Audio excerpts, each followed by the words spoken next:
Hey, what's up, guys? It's Alex here. Welcome back to the channel. Today, we are going to be doing my mock draft 1.0. This is where I'm taking control of all the teams. I'm acting as the GM, and it's not going to be really realistic. This is what I would personally do. Okay, to start this off with number one overall pick, the Bengals. This is a pretty obvious one. They need a quarterback, they need it really bad. However, if I were the Bengals, I would take Chase Young here. I think he's the best player in the draft. And I think that there are better talents in next year's draft class to where if you're able to get a Chase Young this year, you have one of the best talents ever seen at the edge position. And next year, you can get your Trevor Lawrence, your Justin Fields, which I believe has higher upside than Joe Burrow and Tua have. So take your generational talent now, be able to stack up, and then tank for Trevor. All right, number two, we have the Washington Redskins on the board. And it's interesting here because Joe Burrow is still on the board. However, this team does need a lot of different aspects to their team. And I think if I were the Redskins, they kind of need a tackle really badly, really badly. And the one with the most upside to me is Tristan Wirfs out of Iowa. They're dealing with horrible contract situation with Trent Williams. They really do not have much else on the offensive line. And it's true they should think about taking Joe Burrow at this point, but secure that offensive line. This draft class is stacked when it comes to the top of the board for tackles. So take one of these legendary tackles, Tristan Wirfs out of Iowa, insane athleticism, someone who can really help Darius Geis out in front. So let's go with that. All right, number three, the Lions. This is a pretty obvious one. They need a corner badly. They got rid of Slay. Let's stick to Jeffrey Okuda. All right, number four. I know I'm saying all right a lot. Number four, the Giants. This is an interesting one. They do need offensive tackle. However, it is damn near impossible to pass up on Isaiah Simmons. This guy is a freak. He is the next face of the NFL when it comes to defense. He's going to join Jamal Adams and Derwin James.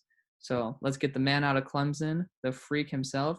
As he said today, when it comes to thinking of the best player, think of me because normally you have a 53-man roster, but with me, you have 56.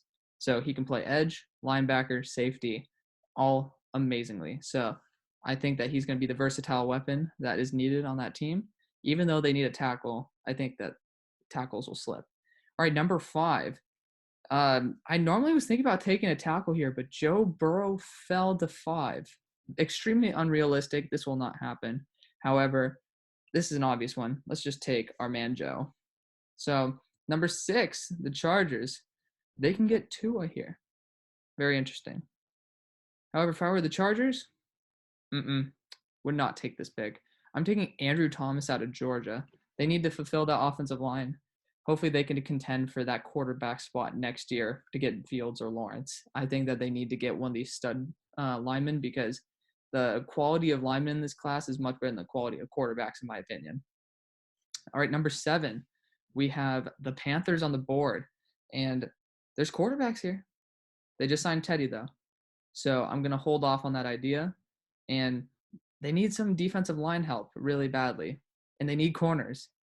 This is where I see C.J. Henderson surprise everybody and come up into the top 10.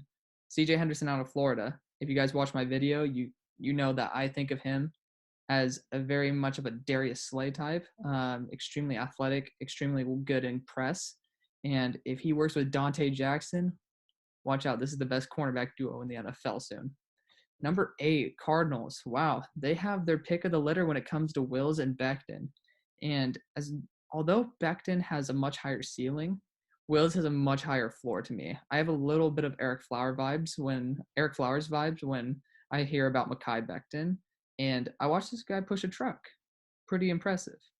But I think that if I'm going to protect Kyler Murray, I got to make sure that it's kind of like a sure deal. And I'm going to go Jedrick Wills. Still an amazing talent. So number 9, the Jaguars. Interesting position here because they do kind of need quarterback, even though they said they're sticking with Gardner. If they're sticking with Gardner, they have some time to rest Tua Tagovailoa. I'm just saying. So Tua is taken by the Jaguars. Normally, I would choose probably like a wide receiver or a corner there, but for some reason, it felt like, Tua fell there. Give some time to rest, test out what you have in Gardner Minshew. And I think Tua has a lot higher of a ceiling than Gardner does. So it's kind of like a best of both worlds. Number 10, this is a pretty obvious one. They do need tackle really badly. But I have been seeing an interesting pick coming up in the draft community, and that is a wide receiver to the Browns. I ain't going to bite on that. We're going Mekhi Becton here. Extreme amount of talent, and plus the next pick, the Jets, he was guaranteed 10 or 11. So might as well get the freak himself that could turn out to be a stud tackle for the next 10 years, 15 years. All right, number 11, we got the Jets. And to me, this is another obvious pick. They need wide receiver like no one's business. And who's the best wide receiver if you're just going to plug him in day one? Jerry Jeudy. Just get him a slot weapon, someone who can be extremely versatile, go everywhere. And number 12, we have the Raiders. And right here, I think this is where CJ Henderson goes in the actual draft. However, he's already gone. And the Raiders do need a type of weapon on their team. And I'm about to give him Henry Ruggs, but CeeDee Lamb seems like somebody who can really lead the team. They lack a number one wide receiver. So we're going to go there. And surprise, surprise, we're here with the 49ers. And I'm stuck between Henry Ruggs and Javon Kinlaw. These guys are both extremely talented individuals, but this is what I would do. We're going Javon Kinlaw. I don't think anybody is afraid of Solomon Thomas. Eric Armstead is an edge player. He's not an interior defensive lineman to me. And, of course, they have Nick Bosa over there. So even though, yes, you just traded away DeForest Buckner for Javon Kinlaw, you saved a ton of money. And in order to keep this team relevant, you're going to have to continue getting younger. And Javon Kinlaw is basically a downgraded DeForest Buckner at this point. So why not get the youth, be able to get someone who's better than Solomon Thomas, which unfortunately is a bust, and then be able to just continue competing in the future. Number 14, let's see, the Buccaneers. And this is interesting pick here because I'm stuck between Henry Ruggs because he's falling really fast and our guy Josh Jones. So we need to protect Brady at all costs. But it would be interesting. Like Henry Ruggs just fell to this point. He's a 4.28 yard, 40 yard dash guy, and he's somebody who can run a lot of routes. And I can't pull the trigger. I got to go Josh Jones. You got to protect Brady. The dude's ancient. You got there's no doubt about it. You got to go Josh Jones here. So number 15, this is an easy pick. I mean, do I need to explain it? Henry Ruggs, adding a completely new versatile weapon to add to Cortland Sutton. You have your big guy, your number one, and then you have your insane speedster on the outside. So Henry Ruggs III is the pick for the Broncos. I would be excited to see how he and Drew Lock pair up. Number 16, we got the Falcons. Okay, so they lost Desmond Trufant. They don't really have anything on that cornerback core. And AJ Terrell, like if you guys saw my video, I'm not that huge of a fan. But I'm a huge fan of Christian Fulton and Jalen Johnson. And I think that Christian Fulton, he has a little bit more of that experience against those number one wide receivers. And he was targeted so much last year. And so you just got to go with him. Like the only reason he didn't look that good, why he's ranked there, is like just because he got targeted a billion times because no one wants to target Derek Stingley. So we got the Cowboys. They need a cornerback badly. Okay, this is a no-brainer here for me. They need one. They're going Jalen Johnson here. I do not like AJ Terrell. All right, if I'm the Dolphins now, so Dolphins they need line really badly. But just like in the draft, I am going to choose a monster in the K'Lavon Chaisson, somebody who you can really build around, a lot of potential on that edge, and somebody who, if this team is able to nab him at this point, they're able to get an amazing franchise tackle and possibly a franchise defensive end or edge in K'Lavon Chaisson. They're going to be stuck up there with the draft grades if they're being able to do this. Okay, back to the Raiders. They need cornerback. They need interior defensive line. Derek Brown fell all the way to 19. You may say complete BS. I say, well, I guess it's just luck of the draw. DK Metcalf fell to the second round. So Derek Brown pairing up with I forgot the name of the guy, but he fell to the 5th round a couple years ago out of Michigan. All right, number 20 on the Jaguars. They need cornerback help so badly, but they need safety help. And I love this idea of pairing up the Alabama boys in that backfield. So let's just have the type of synergy from the Alabama boys back there and create a much better defense than what they had. Even though I think they should get a corner, I think second round they can get that. Eagles, they need a wide receiver so bad. But I do not like Justin Jefferson here. I think the person with the highest upside right now for them is Denzel Mims, somebody who can run. He's Alshon Jeffrey size with the speed of Deshaun Jackson. So you might as well just see what happens with this guy. I think they're going to move up in the real draft. This is no trades because, I mean, I don't have premium, but whatever. But I think they're going to move up. They're going to get Jerry Jeudy. I think they might move up to the 8th spot with the Cardinals. The Cardinals just get a load of draft picks, yada, yada. There's no need to explain anymore. But Denzel Mims, possible franchise changer. Denzel Mims could very well be like the next Harold Carmichael, minus 3 inches. All right, number 22, we're sticking with the Vikings. And there's not really a lot on the board right here. And I'm going to stick with Ezra Cleveland out of Boise State. I don't really think he's worthy of this spot, but I think that the Vikings really just need to clean up that offensive line. It's abysmal usually, and I think you can never go wrong with shoring up your offensive line. All right, Patriots. If I'm them, I'm taking Grant Delpit. This guy, he's definitely – I don't think he's going to be a first-round guy this year unless he's going to the 49ers or the Patriots because he looked abysmal when it came to run defense. This guy missed every tackle. He whiffed so much, but he has a lot of potential. And where else can you learn to play and, like, tackle properly on defense? Bill Belichick. So I think that they're able to get the next great safety in Foxborough right here. Finally make a good decision when it comes to a first-round pick, N'Keal Harry, but whatever.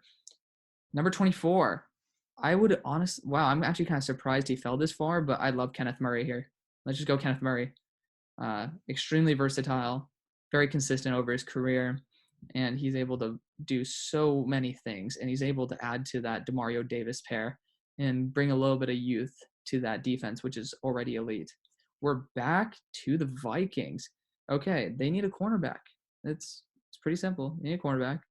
And Jeff Gladney's still here. So the funny thing is, we're not going to take him. So we are actually going to go Justin Herbert. So crazy pick here, right? They just extended Kirk Cousins. But I think that Shermer is going, or whoever's, I forgot the head coach's name. Wow. Okay, whatever. So I think the Vikings organization is going to get fed up with the fact that Kirk is not able to lead them to victory. So I think they're going to be looking for the next option. And if I were them, why not take a pot shot at the end of the first round on a guy who I think it might be a bust, but you never know. It's somebody who can manage an offense a little bit better than Kirk can, in my opinion, if he reaches his peak. And it's somebody who he has a good locker room presence. So we're going to stick with that. Hopefully the wide receivers don't complain about him this time, but because I was thinking about giving him Diggs, but they just traded away Diggs. So it was a little bit counterintuitive. All right, we're back to the Dolphins. They need offensive line help so badly. So let's give it to them. Let's give it to them. They need offensive tackle. Let's go Matt Peart. Love this guy. Super solid talent here. Very good. He is a little bit underrated, in my opinion. He slept on. He did so many great things at UConn. He did play in a very obviously weak division at UConn, but I think that if he's able to catch up to the speed of NFL, I think he has a chance here. So we are with the Seahawks. Seahawks, they have a lot of issues. And honestly, in retrospect, this guy should have went the last pick. But Cesar Ruiz, this guy's a beast. Be able to protect Russell Wilson a little bit better. My friend Zach played with Cesar Ruiz, who we're actually going to bring on to the show soon. So stay tuned for that. And we'll hear about how good Cesar Ruiz is. All right, we're with Baltimore. Baltimore, I mean, this is pretty simple to me. They need a linebacker really badly. Where is my guy, Patrick Queen? I think he's able to fulfill that role. Even though he wasn't consistent, the guy still is extremely talented. There's a reason why he's being looked at as a first-round prospect. So number 29, we need to fix up this whole entire issue with the Titans. They got rid of a lot of talent this year, and they really need edge. And Yetur Gross-Matos is there, but I don't think so. I think it's AJ Epineza. I think this is a solid fit. I think he's used to get top 5 hype last year. So I know he kind of slid down because he's not the most athletic guy in the world, but he has a lot of technique and he's really strong, really powerful, 6'7", I believe. And if he's able to maximize his potential, you have a really solid edge that you're getting at the end of the first round. And I think when we look back on this, we'll be like, wow, the Titans struck gold again. They got A.J. Brown last year in the second. They're getting Epineza this year in the first. Crazy. Number 30, Green Bay Packers, another pretty obvious pick, but Justin Jefferson's here. So Justin Jefferson, I would put him here if this were realistic. I'm not a huge fan on Justin Jefferson. I think he's the 11th best wide receiver in this class, just because I think Jamar Chase really scared the defense to the point where they put the best defense on Jamar Chase, and then Joe Burrow worked his magic. So we're not going to go Justin Jefferson here. Jalen Reagor is a guy who just ran a 4.22 yard, 40-yard dash. So let's just stick with him, right? He has like all these weapons around him, and he's been limited. He's been crushed by his quarterback. TCU really sucks when it comes to quarterbacks. So let's actually give Jalen Reagor an opportunity to show his magic. And now that he has that 4.22 speed, I mean, it's unofficial, but I mean, 4.28 to 4.22, I mean, I'd take that any day if I was Green Bay. Finally bring a slot with some ability to stretch the field. And you have an insane opportunity to unlock Aaron Rodgers' full potential. So number 31, we are with the 49ers. So let's see who's still on the board here. If it will let me, of course. We love this. Okay. So Justin Jefferson's on the board. We have AJ Terrell. And, I mean, why not add Jeff Gladney to the group? I love Jeff Gladney here. Super solid corner. He can fit this scheme pretty well. I think that he's going to be able to turn this defense into a continual perennial all-star defense as it already is. So we have Javon Kinlaw in there. Now we have Jeff Gladney. So we're bringing youth to that secondary and that defensive line. And this team now, like when people were saying, they're going to have to pay guys soon, the opportunity to have Jeff Gladney and Javon Kinlaw there has kind of allowed them to use that cap elsewhere. And I think that will allow them to remain relevant in the Super Bowls to come. So 32, the Chiefs.